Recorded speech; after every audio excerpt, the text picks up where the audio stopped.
Aduzi Tamakulu wonom ana epanye kwankyerɛ for National Petroleum Authority wadano wono so na ebo amanie esa amanfo a tanka kasi ahodo se kwahwe ase a aya kwakoboa akoyi apasinyafo ebekɔ na afei yewia eye petrol no asa diesel so a egu ka no ne de ka nyina ose saafo no ewo mfododo na mfonyini oba betu saafo no so sa Osofo abedi echa wo hwesika sem so entoto yen so ede atomu se enam eye checks ahodo a wo mode ba ye na afi abefo kwan ti sabredi aboa ama wo hwe national service payroll no sabredi sika no ekoyie pa esense de na kane etie no ye be wura mbono apia mantam na matam konwane ade hye otechuma na odum pehia so ono abo assembly members ene empoko abakra chepanyo pehia no so wo bona ba so ewo dwumaso dodo no a wodi na wasan so de nsema ado bi atompanyifo anim ebekọ na woso no yaje emu enkyiremu yenu yakwadwo ofosu bafo enso ewo ho na ensemi we ni afro bi edika na ditie ye pram to breka sebo no eye ni animu bi na yemfa se da PSN mi enso emfa mo Hillary Spices ne non dairy powdered milk no Hillary Spices no flavors no sane da yebomumu kiremu no eye ahodo nwotwe ya wo chicken de ho no de akokọ de se wusti mu de ya bomu de ya nkwan bia no mani ntimi no pa indomie no so de ho ho afi jollof fried rice ya bomu no so ne type bia beef no so no ye de stimu anase wo de fo ho no akie se wo no awie no bia ne kama papa na mumu bia wo de ye no eno ne de ho ene yo monkwa anase shrimp anase ponche kankra se na bomu so de ejina brane eno nti flavors ne nwotwe enti ya kai o Hillary Spices no age so ye se ede yi nto abomu wonkwan bepso onua ne na manfo betu agusu ade na be aboyanum na ade achi asanso aba beton dudu mu a o Hillary Spices non dairy powdered milk na so ho and special edi amakoko ene nsuo ni ane ahodo ni nyina nkwada no ahone ne ewom ti eboa wonyi empanyimfo nso ni kwasa mototo ho ase wo ho non dairy powdered milk no eboa ya pom de ho nsem so pa no nti o powdered milk bia de adwuma de agunu ani madia kai se no so be kai oyinere non dairy powdered milk no frɛ mo mutundudum ankrankra no 020 7805398 020 7805398 and 0244 525-908 adwuma ko na ebo achi dom wi from Tobreka sebo mu yenso ayedi ho achi ame eya nuanu mienu Kaakyire Badu a menimenu aba Afia Fosuhemaa afi yanyemre afi yanye ensem no enkyiremu Paint Radio Kaakyire Badu adwumaku a afa ho ka eye Hillary Spices ene Hillary non-dairy powdered milk Mampani Excellency John Dramani Mama na watwi mu so no ekopie mu ewo emfimfini mantemu anase kasoa na ni nyina mu ayedmadi ahodo ano no ekoso na panyini wonso de nani edi akire ahwe mpehia ne mantama ahodo no so na we no eye kasoa wini ba kwantempom ne yehwe asphalt ye dua na se middle carriage no wo wese mpanyimfo enso mere kakra de atoso no betimi entotoye na watimi awie na aboa makwantem enso dwumadi afa no ntopo afra emfimfini mantemu ene mpokro my Ghana omanfo efa so bank akropon mu wo mu wura mapia mantemu ewura mu mfimfini mantemu ekokopiem ewesekune enso ene ne mpatamu a na emu no mampanyi ene ne mpamfo ahodo enso ebowura mu nyamfo eya kwa megavens eya agboja ene wono so a aben ne contractors ya wodo ne adehye ompatamu nyina kokodi ahiemu a eno wonani enso ekokohweye ne mu no ode to engineers na se contractors ya mu won kwantempon no so se wedi ye wohwe wo ma won abro so a na wotwe miensa kopem ne na so ense bosome so bia ade de won se wini ba ne ka so kwantempon no eye medodu akarige no wo betimi abie enso ade atumu na no atimi aboa ma traffic dodo no a chempehia no so no eno so atimi ano abrase na kwan abandada no braso no wo hya ase a wodi hu dwuma ni ade aba no enso adi firi so aban ba ye ade se wono so etoa so enenti mampayinse Ghana fo dodo no a we no ye nani so adi hunu se empokura no akwakoba ne sa no ama omanfo e won patam ho wono omo wo ko bodwiase no ne wini ba ne patam ne meme ahodo no bebre nam se kwan kokoba ne sa no traffic na kwai ha kese enti we si etimi de breto so ne ebietum animu ya eno beboa yi pa enti wo ko anim no so no na fe di aka no eye inane outer layers no so no wo matimi ahwe na omo aye no tentem yi pa enti wo hwe animu se afe no ko na we ye de ne kwan ne fa no de ka ho nyina no eno so wo matimi awie na we kire ne ni so adi hunu se obeboa ama road infrastructures no so no atimi agina ne naso o ma Ghana mu empo mpre no so a wodi Ghana konwa se mampanyin na mampanyin de nsem kakra de to bia intibi. We should be able to open through this whole stretch from Kaswa to Winneba by the end of the year, or at least in the first quarter of next year. The good thing about this kind of construction is that it opens the road all the way to Winneba. And concurrently, we have given the dualization of Winneba to Mankesim to the same contractor. And so it will open the road all the way to Mankesim. And we have also awarded Mankesim to Cape Coast. And so it means that for commuters going towards the capital of the central region, Cape Coast, they'll have a very easy ride all the way to Cape Coast without going to bunch up somewhere else. As the minister said, we hope that in the next 3 to 4 weeks, they'll be able to open this middle concourse so that all the traffic that is going directly towards Cape Coast or Winneba or Mankesim would not have to use the side roads. They'll use the middle, and that will free up the traffic on the side for them to work and complete that. Ghana Mampanyine Excellency John Dramani Mama Kaswa Winneba kwantempo so no ankasa de nani ekohweye ene ne mpamfo ahodo ba bia kuduru ene kakra wodi tudwa ebi ene ekwagiye. Osofo wonu ne hwe eye amanone ho nsem so eye owura Samuel Kujato Ablakwa na bese nanu ya ensem akoso ewo South Africa nam so ema emrantie bi wo mutumi esibrim eye Ghana fo binom a wo mo ewo South Africa nam so ema empanyufo bebrenua kasade atia ewo Abefontentan so no sabre wo sofo enso de nsem bi aba betumu e kire se woni empanyufo no ye wo mo ewo South Africa emu empanyufo binom Eshia achese wo matwetwe nkomo ede afasa suban ne ho na wo mo kasawe mu no wo hu anase wo gidi ye pa se wo menu wo ho na afi wo mo sanso hwe anim se nyame ya adomu a wo behwe na afi ensama hodo anase chawpa bi mpo a wo mo betumi ede aba na bibia koso jojo ne kasamu na wo kire se eba no abibrem hanomu a eye atoye fam no isene nananom ehwe anim se nkada ne da nyina obia betumi atenase asumdwe mu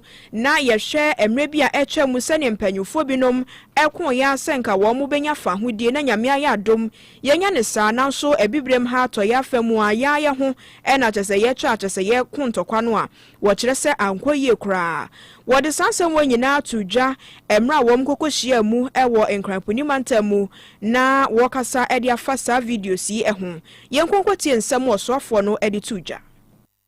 It is really condemnable to see that particularly West Africans have come under another round of xenophobic attacks in South Africa. And this time, Ghanaians have been targeted and other nationals from West Africa. Earlier today, I held a meeting with the chargé of the South African High Commission in Accra. Yesterday, I had a telephone conversation with my counterpart, the Foreign Minister of South Africa. And in all of those engagements, Ghana has strongly condemned the xenophobic attacks our nationals have come under. I acknowledge that our counterparts in South Africa have expressed regret, have assured us that there will be investigations and that they will take steps to nip this really condemnable and regrettable xenophobic attack in the bud. I also take note of President Cyril Ramaphosa's pledge to address the country later today to urge that South Africans respect the rights and the dignity of all persons who are living with them.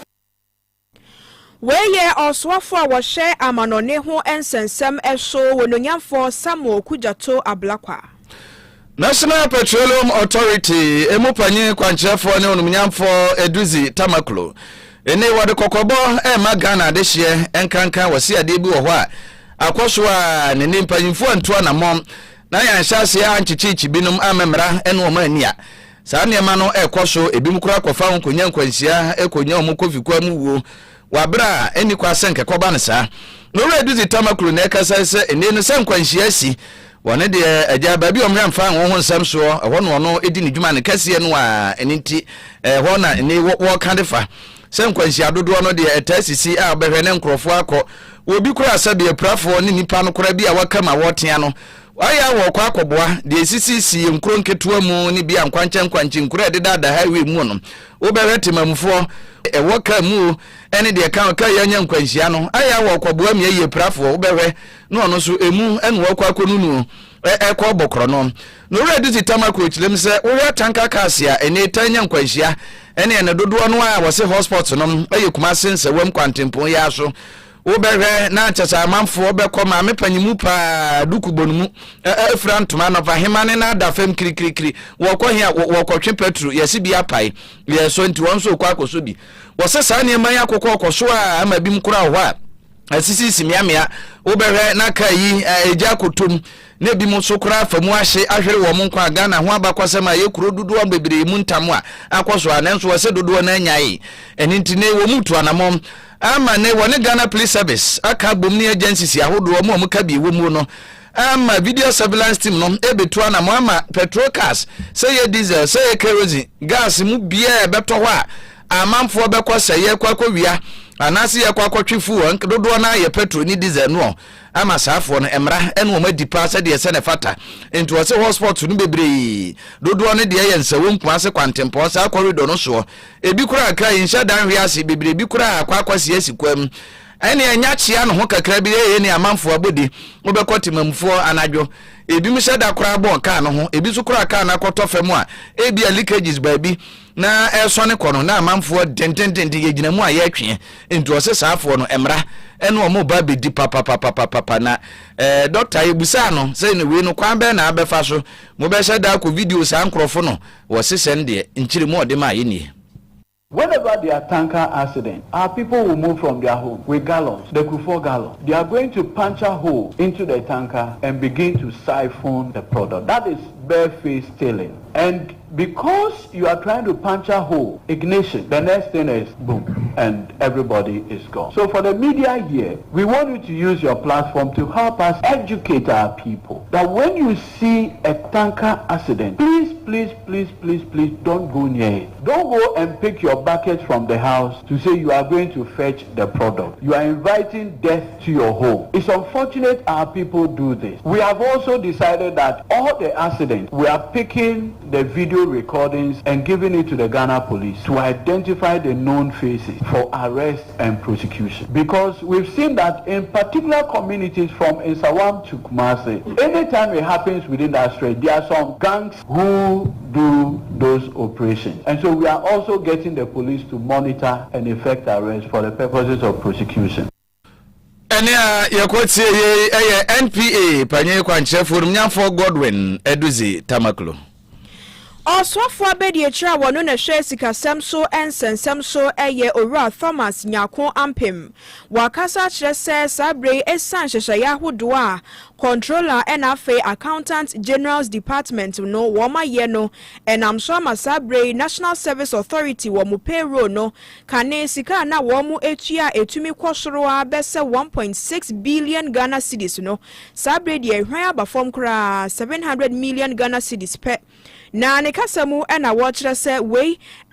structures ahodo a wo mo de ba ya enam so ye hye abefo kwan so a enu de ka ho ena afen so we no akwakwa ye kwan bi so a eboa ma akontabuo no adamu kama esan se nye nipa so masi ana wo bintin bi nete honom se ne na kane no ebinom tumi twotro nkofo binom edin hyehyemu nipa ni ho kora yeso wo ho ene nipa ba ko no nko atumi bembe se miensa ene afei enum ekire na no na wo kire se esan se we adefofra wo mo dia ba abefo kwan so nti atumi aboa ama sasika kane no na etumi huri akosoro na kwan bi so esan so de eka ebre o man no sabre die ni nyina eto echa na ne kasamu biom ena wo kire se enso ho a wo mo san so ahwese eba ye import ahodo ho a wo mo behwe na abefo artificial intelligence AI no eno so wo mbetumi ede bi akohonom. 2025, your work translated policy into credibility. Through enhanced payroll controls and biometric validations, public payroll irregularities were significantly reduced. That exercise ensured that about 14,000 unverified workers and 53,307 separated staffs who remained on the wage bill were eliminated. This is delivering estimated savings running into hundreds of millions of cedis. This week, we also know that the payroll of the National Service Authority has reduced significantly from 1.6 billion Ghana cedis to 700 million cedis, following the introduction of tighter verification systems. Weye osofo abedi echa wodo na hwe sikasem so entoto ye Owura Thomas Nyako Ampem. Ya kai adesiasa Print Radio 100.1 awia from Tubreka Sebo na watwe awie ye de fadia na de ebremo ye de nsemi nyina ensu free Pentecost House askwa ye de edan adesia ntita fidie no so na se Facebook no live ensemi nyina ensu etwagu Print Radio 100.1 na yugusu a ewo afisem no emu ye be free aban ensesemu na fe ewrem ensu obono apie mantan no techima no mpehia so manfo be kai a enra dai ye kase abomu na nwumremu ne ye de to manim so nyamfo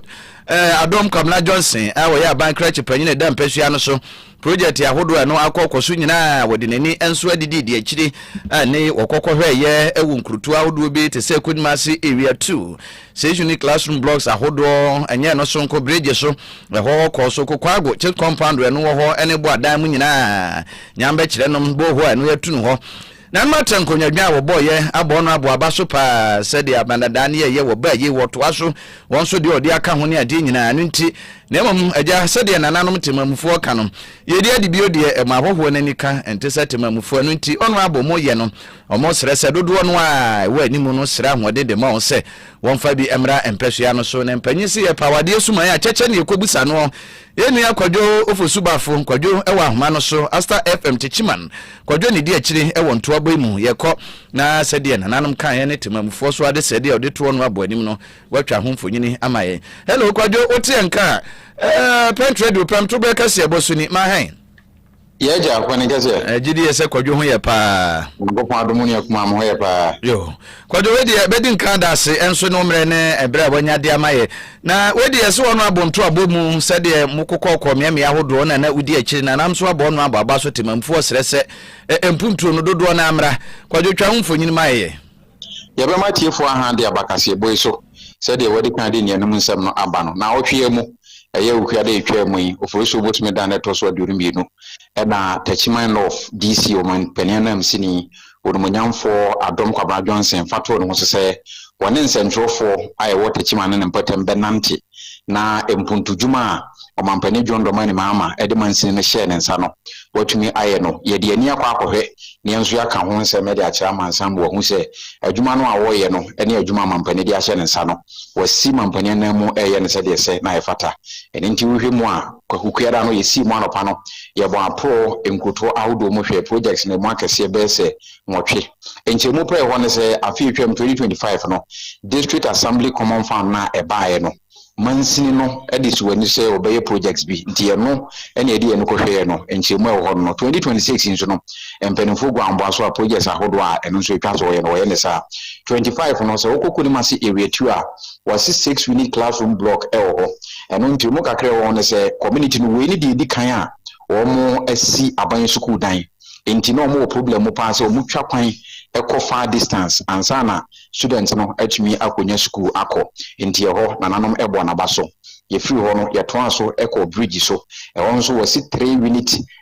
kg block ai ho no nso we ni di kan a eye aban school dan a eno nso wo mo asi ho so na mmofra no etwa kwan enti abasobo no bi eko so edema na pa na o bridge so mpo no eko ye na contractor na wi adwuma no apenti pastor e wire nyina enti o handi over keys no edema assembly engineer ono nso bo akire edema DC no ye free ho no ene eton so eko kokwago e ho nso wasi chips compounder nurses quarters attach na afei pavilion yebeye we e wo munso no wasi bi e de account okobo adan so a wonso mechanized bo ho a yebe 90% complete a akasa obe install solar no na manfo no echimi e de dwuma nyame be kire e wonso mechanized bo ho e wo de kwade wa wie our handover e de ama community no since project a na edi so nso ye ko bonya e wonso chips compounder e yebe 85% complete a nurses quarters e ya charge e na afei pavilion a yebeye we enso so e wo mo ye to aso eko Kwakuma no krum also mechanized borehole ya we ya no so hand over e de ama community no na all my projects pa DC residency and on wood tobodom mansini no krupon mo na no ho abakosem kakra ne say 2012 Ebra Equity District no area no first DC ya obaye NDC aban epenso odmunyamfo Kwakuma no na o chance a o yes project no na o free akonwa so no na MPP bae no 2016 eba 2020 DC fo mi no ebeto aso nyina anhwe project no anye enti DC nkase mo de tudwa say president last year o share na namsi fo no say legacy project bia project abandada no e chance no o mo hwe no mo ntimi fa common fund ne bi enwie eno na best break akre no de ma contractor no kre yeko ye pa se de wasi nsisi na wato fence o e de found menim say no so acha hwe be best abusumi mienu entem no obetumi awiesa DC banglo na eno no woto bodom mansi no ekropon ma na akwakoye ne gesempa de wachi pa ne say so hwe o manfo a ye bo ampro ne ye no mo dinkita ho ene nkoma awodo ne nsemo mo de tudwa sesi no DC odumunyamfo adonkwama Johnson de o mo kan say adwuma no be sa afini achi obesi mampane ne no waye na mpaye no mo sre de man say obekoso a na otumi aye amampuntu dwuma ba na yenka ne yenchi mu nso say sesi emrashi bidwane o wa abato mpisua so odumunyamfo Elizabeth Fosuhemaa we trade minister no ono nso eka ho ebipa di mu akotene abo DC no echidomo a ono so kura project bi mu a wode aba ye hwe ni mo say ye ne DC akọ awi na ewe ni no ono nso beba onkran oba ye ne beko na projects a ono nso MP no di aba no e de ka de DC no ene aban aye no yetumi de no nso ehunfoni ama ntimi ni asemo fra mu bi a ye ne Teshman of DC Odumunyamfo Adom Kwamna Johnson ene ne coordinating director and after head of department okua de twa mu apro ya ye boy ekwa 2025 district assembly common fund projects no ehunfoni kakra meeting twa kire atifo no yo kwadwo we dia ye beda se ye bre ni nti ye de besi ante bibia ni ye besan ba na ya be penche mu mpache yo me so medase yo ene a yekotie ye enia kwadwo ofosu bafo eye Asta FM etechima bona PM antam nkropom mu kwadwo entoabo no mu ne omanfo nsem a wokan ye ene de odi nani ko hu ne ye na yekwaje ho emfonyini ye kwakwawie ye nkase no kra ewo eye High Commissioner de ma UK abrochimai no na wopanya woda no eye Maame Saba Benson wakasa kire mu se eba aban no asabre wode eye sukufo binom ka ni titiri wo mu a eye wo mu PhD wo mu ebo sanwoma no wo kire se wo mu kasika ni bomu a eye 5 million euros eno na sese wo mu hwe ni wotuatua de ma wo mu ebi wo hono mu a eye sika sese wo hwe de tua wo mu school fees ebinom so yesika bia yebetumi ede ama wo mu ani nyina efa adisua ho eho bra na asafo ebetumi ede abo na interview bi mu na wo chire mu say botaye nam so ya amasa sika aye bebre no yesanso ehwe ne fa bia wo manfo bebre a wo mu kasa yedede wo mu ka no bebre no a ye adisuafo a wo mu eye PhD a nyame aye adom wo mu nyina wo mawie ebinom kura wie a chese adwuma kura wo manya ya bosumi bia wo mu ji wo musika na so sign krata bia yede ma wo mu a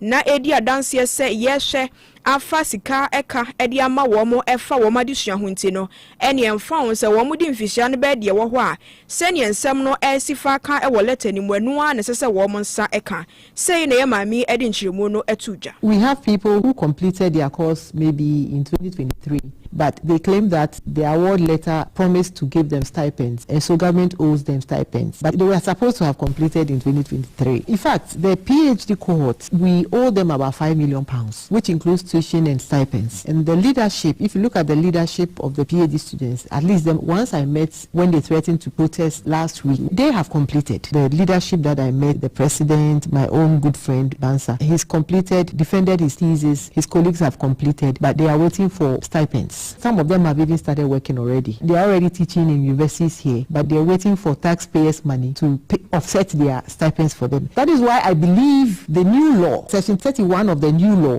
the Scholarships Act, is good, because for situations like that, if you decide to stay here and teach, then you have to refund the money that we've spent on you. Onipa woteni ken Maame Saba Benson wono na ye Ghana High Commissioner edema UK abrochimai mu. Ye gina semwe so adani ye ho abasisi a enko baabia. Midofo a minni ho agro. Na say die oduane ne damo ayesronko. Ani omira. Ohere spices abefi. Aduane de ayesronko. Ohere chicken seasoning. Sewo tutu. Uchi ana wo ye akokɔ nam ho bibia. Fakakra sum. Froye no. Ohere stew seasoning ba mama jeta. Jollof no. Ohere jollof seasoning ma musham no odew. Fried rice no kra die. Ohere fried rice seasoning and mami fried Freddy. Upon chinkakram, we do any good seasoning. Asam no senira. Or seasoning powder. We want beef, shrimp, noodles, any dear cake. And also de Adrianime sham no den. Ube dear debut. Enti obapa. Or here spices are bama yen. Adrianime de if you say need dear nenso. Aye de. Or here spices. And we go with Romo at a phone for 020-780-5398 and 0244-525908. FDA Aji Ejodian Kratoi Atum. Arismama and Samoa Edi and Semumi Akutne Eni. Mampanyi John Dramani Mama, ama contractor workers who winiba. Quantempono so, say na oche, Bosumi and Sa, Copim Nena so dear. One vessel a quano and finfini dear baby, where you do be a bedroom one dear. Now what Timmy ama I shine at Timia Faso. Aswafo wa shamba na ne ho ensem so edi atuja echirem se na no nsem bi ekwoso wo South Africa no wo mo ne mpanyufo edi ho nkomo a wo mo ehwe anim se nyame ya adom a bibia bekoso adwebrew. NPA on Ghana please shemu a ne wo ba be ka bumpa no manfo a se petrol car na fuel car se kwahwe ase a no makwobon car no ho ekwatwefu we no emra ene saafo no ebidi. Aswaye Jessica Samso entoto ye opani a woda no a wono ena eye echidifo enso edinsem bia tuja echire se eba nhyehyɛ ya ahodo a wo mode ba ye nam so masabre National Service Authority sika no wotua ema safo no eso atumi ate abafom kakra no so eboa. Wei ani afrobia na ka ho edika na diti ne de esomo se ewi apramtobre ekasie bomu.